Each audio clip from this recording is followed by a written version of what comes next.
The other way my grandmother's bread and butter pudding is different is that she used brown bread, ordinary brown bread, in place of white. And what she did is make sandwiches with the bread and this ginger jam and then just squidge them together, which gives a lovely kind of juicy aromatic centre to this pudding.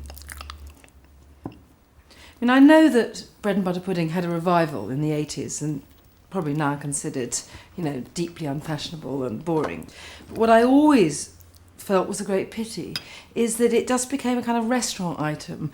And bread and butter pudding isn't restaurant food, it's home food. Nearly through. I reckon 10 pieces of bread, so 5 sandwiches altogether, although we're going to cut them, is about right for my pudding basin. Okay, this is easy. Well, it's all easy.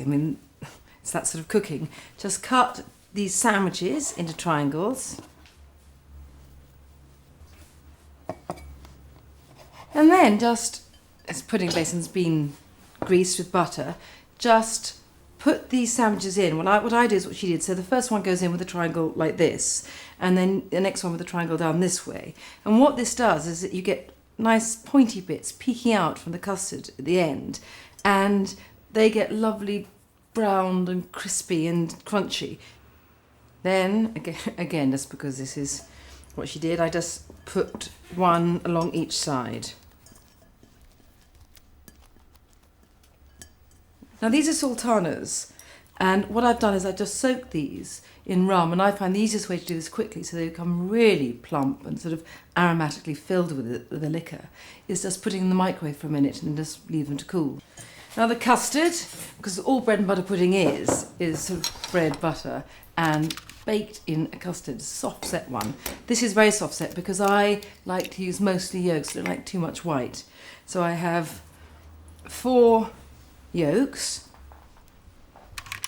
and 1 whole egg. Just, you do need some white to set, but if you use too much white I find it makes it too sort of firm a custard, and I want it to be really sort of voluptuously tender.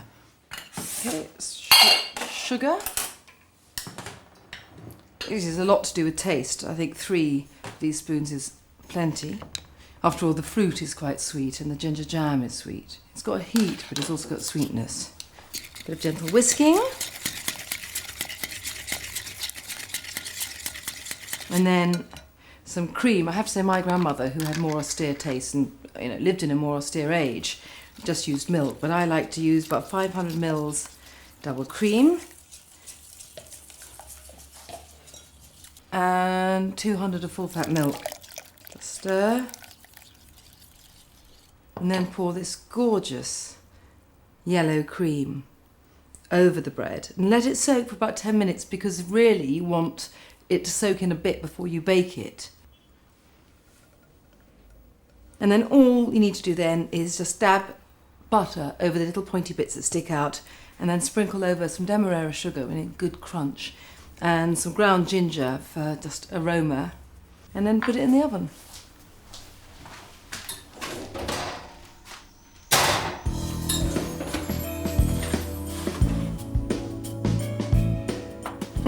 The smell of my childhood.